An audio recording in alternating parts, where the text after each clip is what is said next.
안녕하세요. 제 풀에 지쳐 이혼을 하게 된 사연 하나 들려드리고자 글을 쓰게 되었습니다. 저는 불과 3개월 전에 이혼을 하게 되었고, 아직 아이는 없는 30대 여성입니다. 제가 남편과 잘 살아보려고 나름 여러 번 참아주다가 이 불행이 유턴 없는 일방통행이라는 걸 뒤늦게 알고서 급하게 브레이크를 밟았어요. 지옥의 구렁텅이에 빠질 뻔한 제 인생을 아슬아슬하게 건진 거죠. 누구나 그렇겠지만 저 정말로 결혼해서 잘 살고 싶었습니다. 재작년 통계청에서 이혼하는 부부를 수치로 계산했는데 4상 중에 240상이 이혼을 한다는 결과가 기사로 나왔더라고요. 결혼해서 잘 사는 것이 어려운 일이라는 걸 알지만 노력해서 제 결혼만큼은 실패하고 싶지 않았습니다.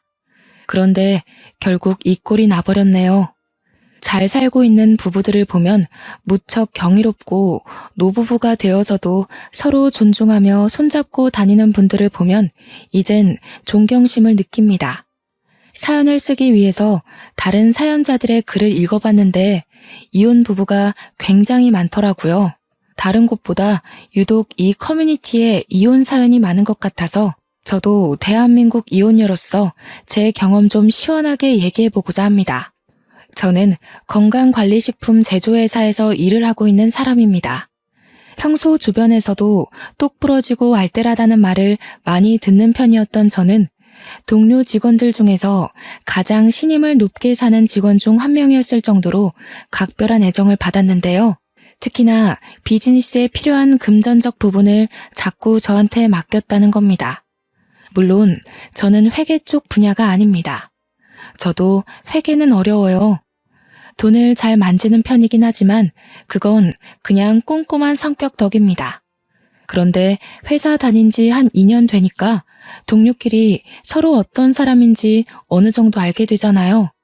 그때부터 제가 급여를 더 받고 회계 업무 보조까지 맡게 되었지 뭡니까. 딱히 번거로운 일은 아니었기에 저도 흔쾌히 한다고 했지만 제가 이렇게 칭송받을 만큼은 아닌데 싶어 민망하더라고요. 저는 제 스스로가 야무지다고 생각한 적이 한 번도 없습니다. 다른 건 잘 모르겠고 유독 돈 관리에서만 조금 더 철저했을 뿐이에요. 제가 20살 되자마자 적금 통장을 만들었다고 하면 다들 놀라더라고요.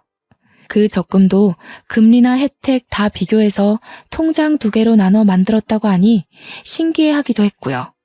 당시에는 다들 이렇게 돈 관리를 하는 줄 알았습니다. 그래서 오히려 놀라는 사람들을 보고 제가 더 놀랐었네요. 저는 부모님 도움이 아닌 온전히 저의 자의로 적금을 알아보고 비교하며 만들었고 알바까지 하면서 목표 돈을 모았기에 이미 만기 적금은 벌써 2개 있습니다. 3개째 통장 또한 곧 만기를 앞두고 있어요. 저는 그리 어렵게 돈을 모았다고 생각하지 않아요. 제가 어디 돈을 낭비하고 사치 부리는 사람도 아니었고 아르바이트로 버는 족족 적금으로 때려 넣었다 보니까 어느새 억대 자산이 생겨 있었던 거예요. 당연히 주식 같은 모험은 절대 안 하고 안전하게 저축만 하는 타입이라 티끌 모아 태산을 만든 장본인이라고 말씀을 드릴 수 있겠네요. 제가 돈을 더 잘 모을 수 있었던 이유에는 연애를 안 했기 때문도 있을 겁니다. 연애를 하다 보면 어쩔 수 없이 혼자일 때보다 지출이 많을 수밖에 없지 않습니까? 당시 저는 돈 모으는 재미에 푹 빠져 있었기 때문에 남자를 사귀는 것 자체가 목표에 방해가 된다고 생각했던 사람이에요. 결혼 전까지는 계속 과하게 적금을 넣으며 생활했지만 30대가 되고 나서부턴 20대 때와는 좀 다르게 효율적으로 관리하면서 돈을 사용하기도 했습니다. 비교적 젊은 나이에 수억을 가지는 것이 보통 일 아니라는 건 직장인 되고 나서부터였는데요. 주위에서 다양한 조언과 사정을 듣다 보니까 제가 같은 또래의 남들보다는 부유하다는 걸 알았습니다. 이걸 마냥 가지고 있으려고 모은 건 아니라서 그때부터 집을 하나 사볼까, 부모님께 차 선물을 하나 해드릴까 고민을 하기 시작했습니다. 어떤 결정을 내리더라도 돈이 부족한 것이 아니었기 때문에 걱정이라든지 아깝다든지 하는 생각은 없었어요.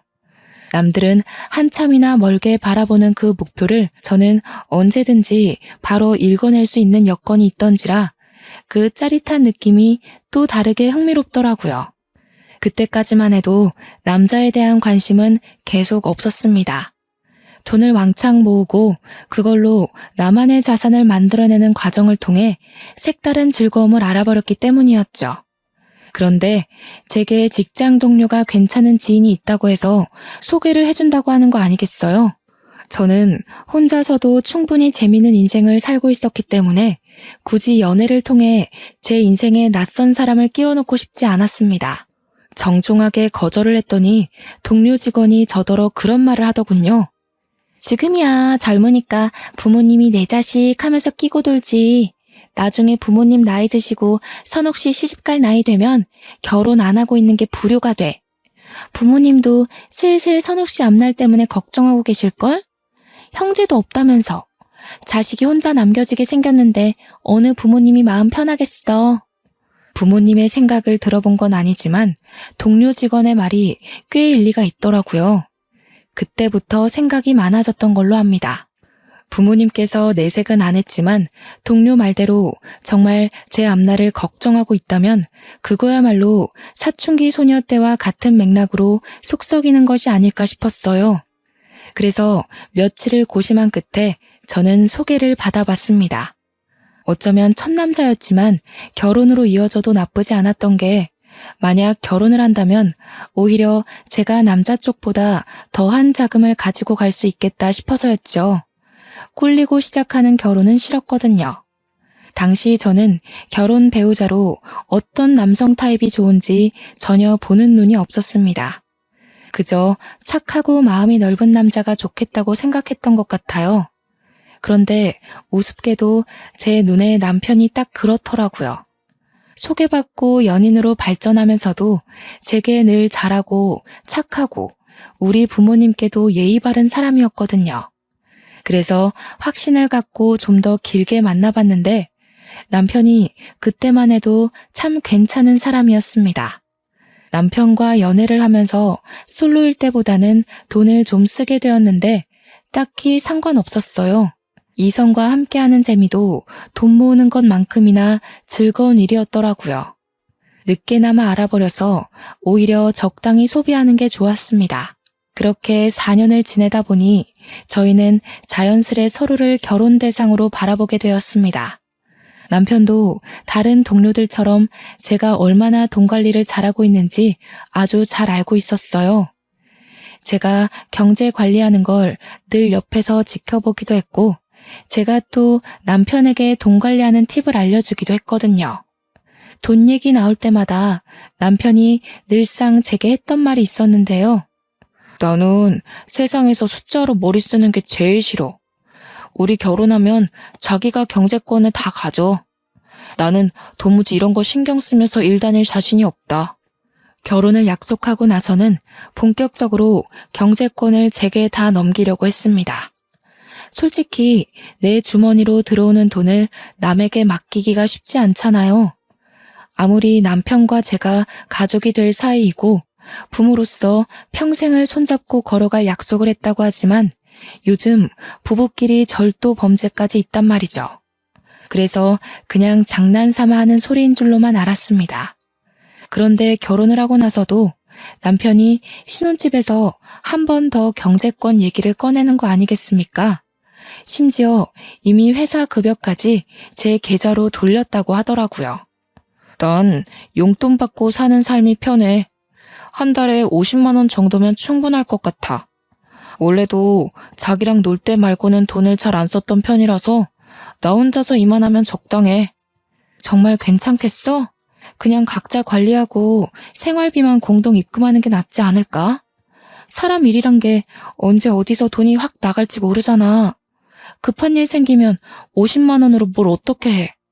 에이, 안 생겨. 반평생 큰돈 나갔던 적이 단 한순간도 없었어. 내 패턴 누구보다 내가 제일 잘 알고 그 다음 자기도 나를 잘 알잖아. 괜찮다니깐. 남편은 흔쾌히 자기 급여와 부수적인 금전을 모조리 공개했고 정말로 용돈 50만 원으로 살기 시작했습니다. 당연히 차 유지비라든지 보험이라든지 그런 것은 빼고 오로지 한 달 용돈만 50만 원이었어요. 저는 부부간의 오해가 없도록 제 급여와 남편 급여를 계산하여 가계부를 쓰기 시작했습니다. 제 적금 통장은 있으니까 남편의 적금 통장만 따로 만들어서 그것도 제가 관리했어요.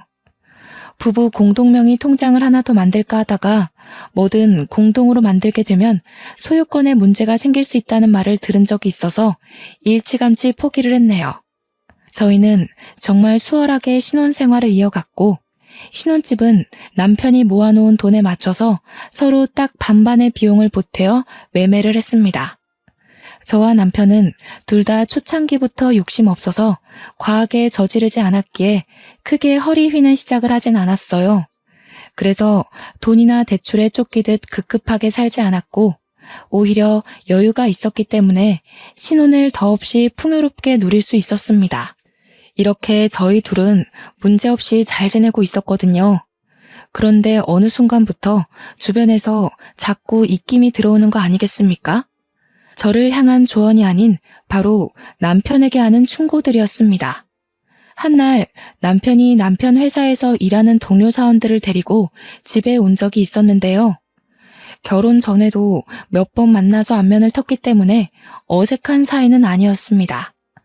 다 같이 술 한잔을 하던 상황이었는데 어느 정도 술이 되니까 사람들이 돈 얘기에 비밀이 없어지는 겁니다. 술 마시기 전에는 분명 요즘은 부부 사이에서 여자가 경제권을 많이 관리하고 남자는 용돈 받는 식으로 대부분 그렇게 살더라면서 저희 부부의 경제관념에 찬사를 보냈거든요. 그런데 술이 들어가니까 사람들이 돌변하기 시작하는 거 아니겠어요? 에이, 재수씨. 아무리 그래도 그렇지 남자가 기가 죽는단 말이에요. 50만 원이 뭐예요? 남자라면 적어도 100만 원은 주머니에 꽂혀 있어야 밖에서 어깨 펴고 가장 노릇하는 겁니다. 이 녀석도 재수씨한테 혼날까봐 말 못한 거지 절대 50만 원으로 만족할 녀석이 아니에요. 술 취해서 깔깔 웃는 동료 직원의 말에 저는 고민을 했습니다. 기분이 나빴던 게 아니에요. 제가 남자에 대해 잘 모르니까 정말 남자의 경우 용돈이 적으면 기가 죽을 수도 있겠구나 싶더라고요. 남편이 정말 저한테 밉보일까봐 용돈 50으로 한 달 살이 충분하다고 거짓말을 한 거라면 제가 더 미안해지는 상황이었습니다. 그동안 말도 못하고 밖에서 적은 돈으로 쩔쩔맸을 거 아닙니까? 괜히 남편 눈치가 보여서 쳐다봤는데 정작 남편은 동료 직원들에게 고개를 내저으며 반대 의견을 피력했습니다. 니들이 뭘 한다고 난리야. 나 돈 그렇게 많이 안 써. 우리 와이프가 해주는 대로 맡기고 용돈 받는 게 훨씬 편하다고. 녀석 아직 신혼이라고 재수씨 편 들어주는 거 봐라. 그 마음 1년밖에 못 간다의 한 표. 부부 생활 익숙해지면 제일 먼저 걸리는 게 바로 돈이거든요. 내가 돈 관리했으면 신혼 1년도 못 보내고 파산났어. 와이프가 똑부러지게 맡아주니까 생활 요건이 너무 여유롭잖아. 니들이야말로 이러니까 매일 와이프한테 한 소리 듣는 거야. 돈 좀 작작 써라. 너 그러다가 재수씨한테 뒤통수 맞으면 어쩌려고. 혹시 알아? 재수씨가 초반에 신뢰를 엄청 줘놓고서 몰래 1, 2만 원씩 빼가고 있을지. 동료 직원들은 마치 제가 남편의 돈을 몰수해서 몰래 빼돌리고 있는 사람처럼 나쁘게 표현했습니다. 그것도 농담이라고 계속 깔깔대는데 듣다 보니 은근히 기분이 상하더라고요. 그럼에도 남편 체면 생각해서 감정 상한 거 끝까지 감추고 그들과 잘 어울려 놀았습니다. 그리고 그들이 귀가하자마자 저는 궁금했던 질문들을 서둘러 물어봤어요. 여보, 용돈 작아? 많이 부족한 거면 더 줄게. 우리가 어려운 형편도 아닌데 모자라서 불편하면 안 되지. 100만 원으로 맞춰주면 될까? 아니, 전혀 안 부족한데? 아, 아까 그 동료들 때문에 그러는구나. 신경 쓰지 마. 쟤네들도 와이프가 경제권을 갖고 있는데 얼마 전에 와이프들이 돈 빼돌리는 걸 적발했다더라고. 그것 때문에 나더러 조심하라고 하는 소리야. 근데 나는 조심할 게 뭐 있어. 당신이 월말마다 알아서 보여주는데 난 당신 믿어. 남편은 경제권을 저한테 맡긴 것에 대해서 다행히 자존심을 상해하지 않았습니다. 혹시라도 남편이 불편해한다면 경제권을 다시 각자 관리하는 걸로 바꿀 생각이었는데 남편이 한사코 거절을 하는 바람에 그러진 못했어요. 저 또한 한편으론 안심이 되었습니다. 혹시라도 남편이 사실은 동료들 말처럼 힘들었다고 한다면 왠지 좀 속상할 것 같았거든요. 저한테 말도 안 하고 남들에게 제 흉을 봤다는 것일 테니까요. 언제나 그렇듯 저도 괜찮고 남편도 괜찮다는데 왜 이렇게 돈 얘기만 나오면 다들 제 남편을 못 잡아먹어서 안달인 걸까요? 남편 동료들로 모자라 저는 시모한테도 경제권 때문에 잔소리를 들어야 했습니다. 그래서 세약이 너가 돈을 관리한다고? 아무리 관리를 잘한다고 하더라도 그게 어디 완전하게 투명할 수가 있나. 요즘 세상이 많이 달라졌다지만 누가 돈을 여자가 관리한대? 그래도 큰 돈 만지는 건 아직까진 남자가 해야지. 너희들 좀 이상하게 살림을 한다. 시댁에서는 돈 관리를 시부가 하고 있었습니다. 그건 수익을 벌어오는 사람이 시부밖에 없으니까 그렇구나 하고 이해할 수 있는 거죠. 그런데 시모가 자꾸 저더러 다음 달부터 남편한테 경제권을 넘기라는 거 아니겠습니까? 그것도 돈 관리 철저한 시부 앞에선 제게 잔소리 못하면서 시부가 자리만 비우면 저를 불러 몰래 면박을 주었어요. 어머님, 저희 정말 투명하게 공개해요. 제가 정리한 가계부 남편이 늘 챙겨보고 있고요. 걱정 마세요. 반개월을 살았는데 아직 살림엔 지장이 없는걸요. 가계부야. 일부러 틀리게 쓸 수도 있는 거니까 모르는 일이지. 깐이라는 남자가 50만 원으로 뭘 하겠니? 그렇잖아도 용돈은 올리려고요. 남편은 50이 괜찮다고 하는데 아무래도 주위 시선이 안 좋네요. 용돈 다 못 쓴다고 하더라도 그냥 가지고 있는 게 좋겠어. 사람들 말대로 무슨 일이 있을지 모르는 거니까. 아이고 답답하게도 한다. 그렇게 쥐꼬리만큼 찔끔찔끔 올렸다 내렸다 하지 말고 그냥 내 아들한테 넘기라니까. 우리 아들도 워낙 세심하고 꼼꼼해서 그런 거 잘해. 그날따라 시모가 너무 강력하게 주장하는 바람에 제가 이대로 계속 받아쳤다간 말씨름만 하게 될 것 같더라고요. 할 수 없이 한 발 물러난 저는 남편한테 시모 말대로 한번 도맡아 해보라고 했습니다. 그랬더니 시모의 표정이 순식간에 밝아지더군요. 남편한테 경제권이 넘어가는 걸로 이미 확정을 짓고서 이런저런 조언까지 하기 시작했습니다. 자기 아들이라고 어떻게든 치켜 세워주려고 하는 건 알겠는데 시모의 그런 속보이는 모습이 좀 보기 거북하더라고요.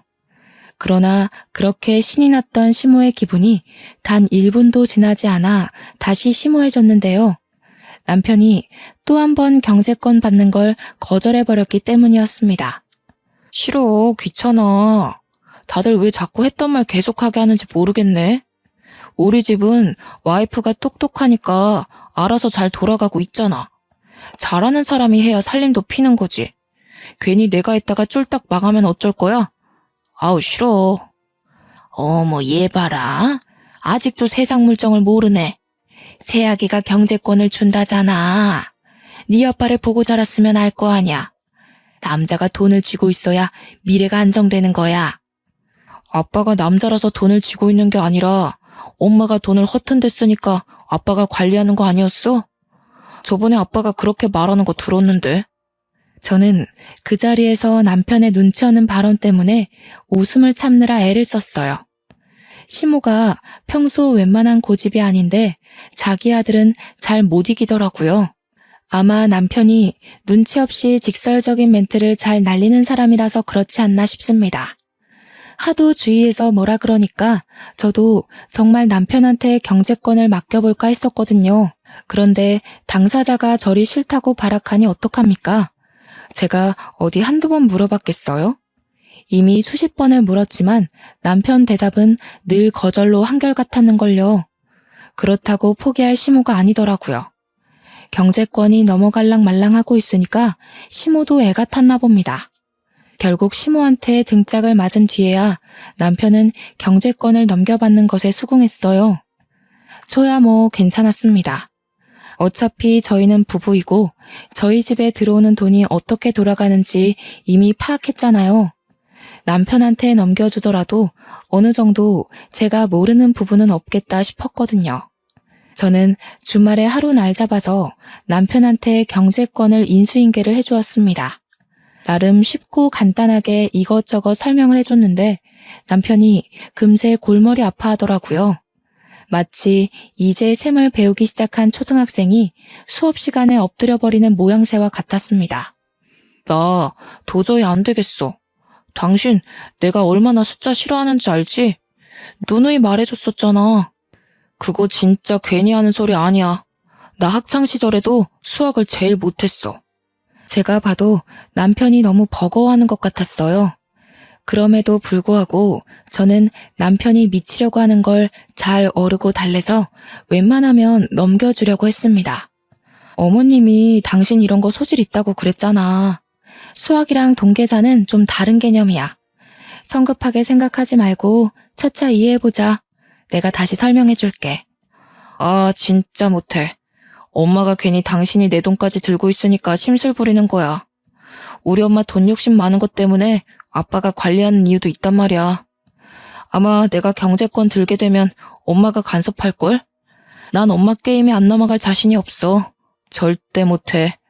시모가 남편을 두고 세심하고 꼼꼼하다고 표현을 했지만 사실 저는 남편이랑 연애하면서 딱히 남편이 돈을 효율적으로 관리한다는 느낌을 못 받았습니다. 제가 연애 때 돈 관리 팁을 많이 가르쳐줬다고 했잖아요. 가볍게 알려줬던 그 소소한 팁들도 남편은 별로 습득하질 못했어요. 그래서 이렇게 괴로워하는 것도 충분히 이해가 되었죠.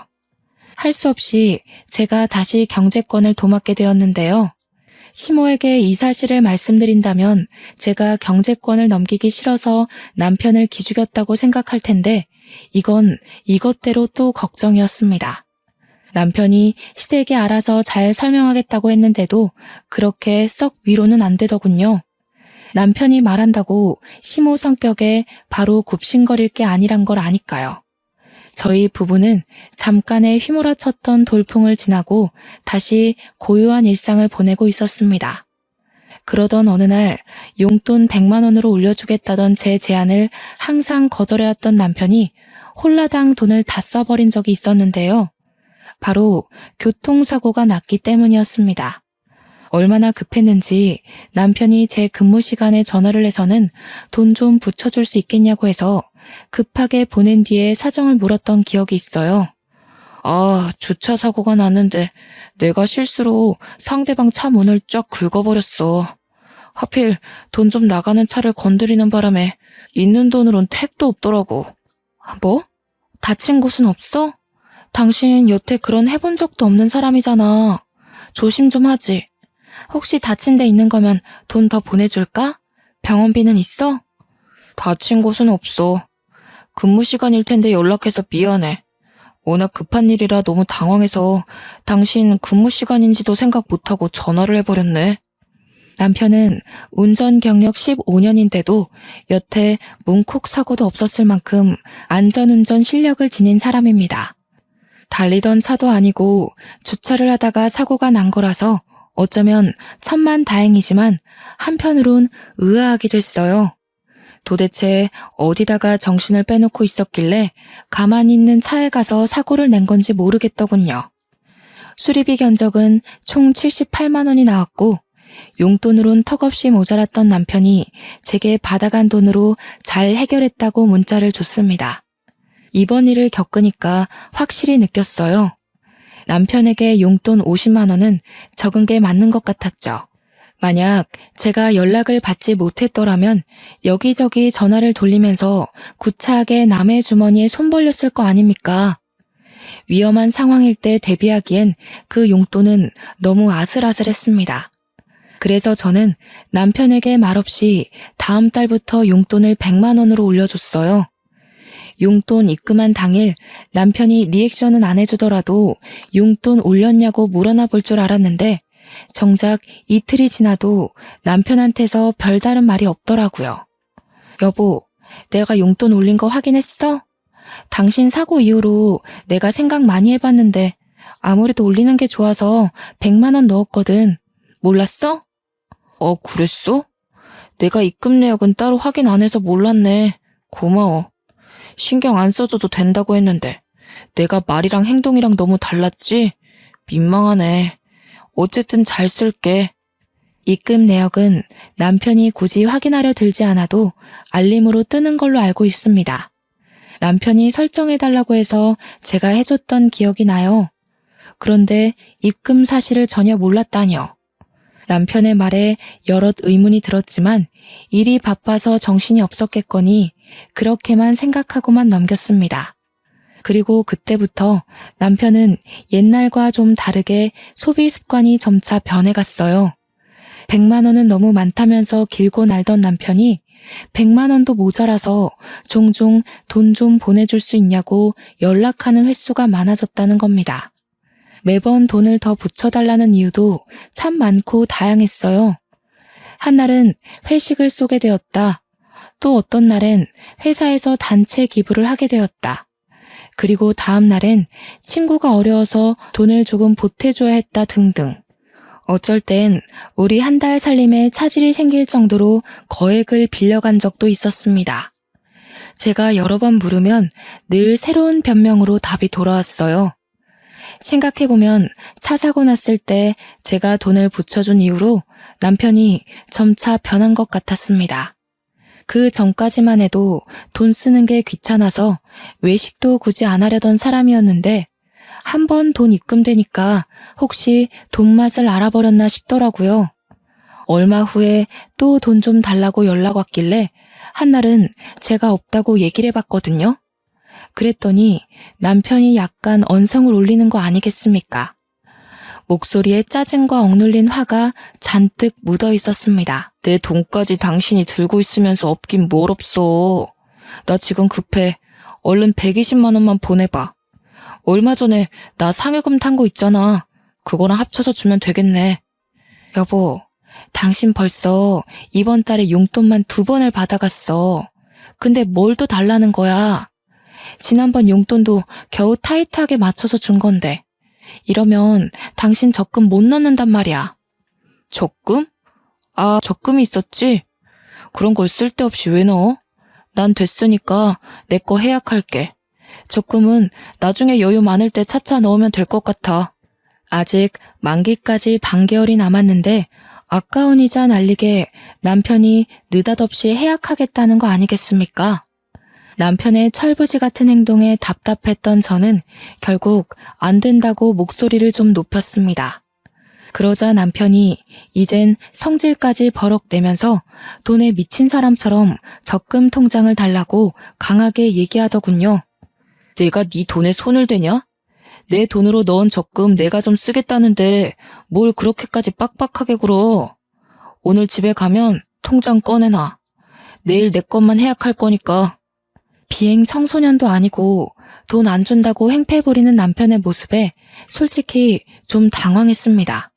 그리고 뒤따라 붙은 감정은 그저 어처구니가 없다는 것뿐이었죠. 돈은 따로 벌고 있던 실정이었지만 여태 부부이기에 다 같은 돈이라고 생각하며 관리를 해왔습니다. 그런데 남편 생각은 다르다는 걸 그날 알았어요. 어쩌면 맞는 말이죠. 자기 돈이니까 자기가 알아서 쓰는 게 맞는 거예요. 짜증이 났던 저는 남편 말대로 그 돈이 제 돈도 아니니까 그냥 내버려 뒀습니다. 그러니 다음날 정오쯤에 정말로 해약을 해버렸더라고요. 옛날만 해도 돈에 관심 없던 사람이 어쩌다 갑자기 바람이 들었을까요? 과거와 다르게 돈을 좀 쉽게 생각하는 것 같아서 한날은 남편이 잘 때 휴대폰을 몰래 뒤져봤습니다. 설마 바람이라도 나서 웬 여자한테 돈이라도 퍼주는 건가 싶어서요. 지금 보니 제가 참 별짓까지 다 했네요. 남편 폰에는 딱히 여자의 흔적이 없었습니다. 대신 처음 보는 형이란 남자와의 채팅이 다른 채팅에 비해 유독 많다는 걸 알고 그걸 확인해 봤어요. 그리고 그때 저는 남편이 왜 그렇게 용돈을 부족해 했는지 알게 되었습니다. 이유가 주식이었어요. 용돈만 받으면 주식에 통째로 투자를 해버렸던 겁니다. 제가 주식을 하진 않지만 주변에서 들은 게 많아 보는 눈은 있는데 채팅방에 형도 딱히 주식을 잘하는 게 아닌 것 같더라고요. 그런데도 불구하고 이 멍청한 남편이 그 형을 아주 맹신하면서 시키는 대로 돈을 퍼붓고 있었습니다. 이렇게 돈으로 쓸데없는 모험을 하는 사람들, 제가 제일 싫어하는 부류거든요. 이것만큼은 남편이 자기 돈 멋대로 쓴다고 해서 참아줄 수가 없겠더라고요. 다음날 아침 저는 출근하려는 남편을 세워 바로 따졌습니다. 당신 주식해? 그렇게 위험한 걸 왜 해? 제대로 알아보고 해도 손해볼 확률이 더 큰 게 주식이야. 도대체 그 형한테서 무슨 소리를 들었길래 안 하던 짓을 하는 거니? 정말 큰일 나고 싶어? 뭐야? 어떻게 알았어? 설마 내 휴대폰 뒤진 거야? 스토커도 아니고 왜 남의 물건에 몰래 손대? 아 진짜 어디까지 봤어? 처음부터 내용 다 본 거야? 지금 그게 문제야? 그래서 그 주식에 넣은 돈 다 어떻게 됐는데? 말아먹었지? 숫자라면 머리 아프다는 사람이 어쩌자고 그런데 손을 댔냐고. 전문 펀드 매니저도 매번 성공은 못해. 당신이 뭘 안다고 그걸 해? 나도 알아. 돈 잃고 싶어서 뛰어든 줄 알아? 당신이 몰라서 그렇지 주식은 장기전이야. 이 형님, 당신이 말하는 그런 전문가들이랑 같이 공부하고 있는 사람이라고. 딱 봐. 내가 잘 돼서 보란 듯이 2배로 갖다 줄 테니까. 남편과 아침부터 주식 얘기로 싸움을 하면서 진을 뺀 날이었습니다. 알고 보니 남편은 주식에 돈 퍼붓는 걸로 그 형님한테 용돈까지 조금씩 주고 있었더라고요. 무슨 수급이라나 뭐라나 말 같지도 않은 소리를 하면서 제대로 호구가 잡혀있는 남편을 보니 결혼하고 처음으로 속이 터졌습니다. 이 호구 같은 남편도 결국 제 남편이라고 그냥 내버려 둘 수가 없어서 저는 바로 용돈을 50만 원으로 낮춰버렸어요. 그랬더니 어떻게 됐는지 아십니까? 저 그 사람한테 이혼 요구 당했습니다. 뭐라고? 지금 이혼하자고 했어? 고작 그 주식 때문에 그것에 미쳐서 나더러 이혼을 하자고 해? 당신 정말 왜 이래? 왜 이렇게 안 하던 짓을 해서 사람 피를 말려? 경제권 가진 여자들이 그렇게 남편을 무시한다던데 당신도 변했나 보네. 내가 돈 갖다 바쳐주니까 당신이 날 마음대로 조종해도 된다고 봤어? 그래도 당신은 딴 여자랑 다를 줄 알았는데 결국 권력 잡으려고 했던 거 맞네. 뭐라고? 그런 식으로밖에 말 못해? 내가 정말 그랬을 거라고 생각하는 거야? 내가 고집해서 경제권 뺏어왔니? 당신이 하기 싫다고 나한테 맡긴 거잖아. 몰랐으니까. 알았으면 나도 너한테 돈 안 바쳤어. 주변에서 한 소리씩 할 때는 다 이유가 있는 건데 그동안 내가 콩깍지가 단단히 씌었던 거야. 당신이 이렇게 변할 줄은 몰랐어. 용돈을 줄였다고 저더러 변했다며 구두쇠 취급하는 남편 때문에 어이가 없었습니다. 다른 사람이 되어 있는 남편을 보면서 할 말을 잃어버렸죠. 주식이 뭐라고 그저 혈안이 되어 인정사정 없이 이혼까지 요구하니 변한 건 제가 아니라 남편인 듯 싶네요.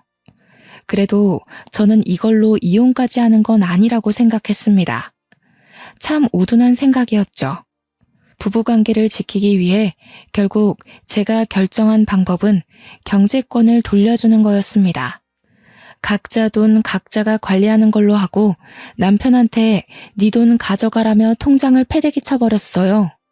남편은 오히려 살판이 났더군요.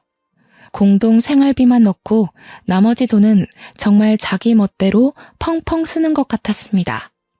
그때부터 저희 집안의 가세가 기울기 시작했어요. 뒤늦게 우편물을 받고 한 사실인데 남편이 신용카드까지 발급받아서 현금 대출을 했더라고요. 밀리기 시작한 연체금이 우편으로 주마다 날라왔습니다. 나중에는 카드사에서 직원까지 찾아와 제 남편을 찾았어요. 그런데도 남편은 돈 갚을 생각이 없어 보이더라고요. 물론 갚을 생각이 없는 게 아니라 갚을 돈이 없는 거겠지만요. 어쨌든 저는 갈수록 예민해지고 태만해지는 남편을 보면서 남편을 향한 마지막의 신의까지 밑바닥을 치고 말았습니다. 더 이상 제 인내가 버텨주지 못했다는 겁니다. 즉, 이혼을 결심하게 되었다는 거죠. 어차피 이혼할 거고 우편물 걷는 것도 지쳐서 그것마저 손을 안 대고 있었는데 한날 시모가 저희 집에 들리면서 우편물을 다 걷어왔더라고요. 예, 이게 다 뭐니? 우리 아들 이름으로 우편이 많이 와 있더구나. 너는 오늘 일도 쉬었다면서 집 밖에 코빼기도 안 나와봤던 거야? 안 사람이라는 사람이 이런 기본적인 것도 관리를 안 해서는. 오셨어요? 그거 다 신용정보회사에서 돈 갚으라고 날라온 연락이에요. 2달 전부터 받고 있던 거라서 굳이 걷어올 필요 없었는데 어차피 돈 갚으라는 내용이라서요. 시모는 자기가 들고 있는 게 독촉장이라는 걸 알았어요. 그런 걸 처음 봤는지 심장이 벌렁벌렁거렸다며 보란듯이 제 앞에 우편물을 팩 내려놓았습니다. 식탁으로 위로 쫙 펼쳐진 우편물 양이 제법 방대하더라고요. 신용불량자라는 거니? 너는 돈 관리를 어떻게 하길래 이 모양이야? 설명 좀 해봐라. 돈 잘 만진다고 그렇게 떵떵거릴 때는 언제고? 이게 그런 결과야? 왜 그렇게 화가 났나 했더니 시모는 제가 돈 관리를 먹같이 해서 자기 아들이 이 모양이 된 줄 알지 뭡니까? 곧 죽어도 자기 아들은 얌전하고 고분한 사람인 줄 아나 봐요. 잘난 척 하더니 집안 꼴 잘 돌아간다. 이거 다 어쩔 거니? 나중에 압류 딱지 붙고 그런 거 아니야? 그럼 월급도 싹 다 몰수당하고 그러지 않아? 아직 그 정도는 아니고요. 아마 다음 달에도 못 갚으면 그렇게 되겠네요. 그래서 말인데 저 이혼할까 봐요. 남편이 저한테서 경제권 뺏어가더니 일을 이 지경으로 만들었지 뭐예요? 돈 안 줄 거면 이혼하자고 하길래 통장 다 던져줬어요. 뭐라고? 경제권은 네가 갖고 있잖아. 집이 이 꼴나니까 갑자기 내 아들 탓하는 거니? 너 인생 그런 식으로 살면 안 된다. 네가 돈을 맡았으면 적어도 남편 이름에 누가 되는 일은 없어야지. 어머님이 믿기 싫으신 거 알겠는데요. 남편이 주식에 빠지고 나서부터 저한테서 자기 돈 다 뺏어갔거든요. 적금까지 남편이 다 해약해버렸어요. 참, 어머님 여행 경비 아마 남편이 못 대줄 거예요. 남편이 알아서 어머님한테 연락한다 그랬는데 모르셨나 봐요? 제가 남편 적금 통장을 처음 개설했을 때 그걸로 남편이 시모한테다가 엄청 생색을 내놨거든요. 친구들과 해외여행 가면 자기 적금 모은 걸로 시모 여행 경비 대줄 거라고 진짜 떵떵거렸었어요.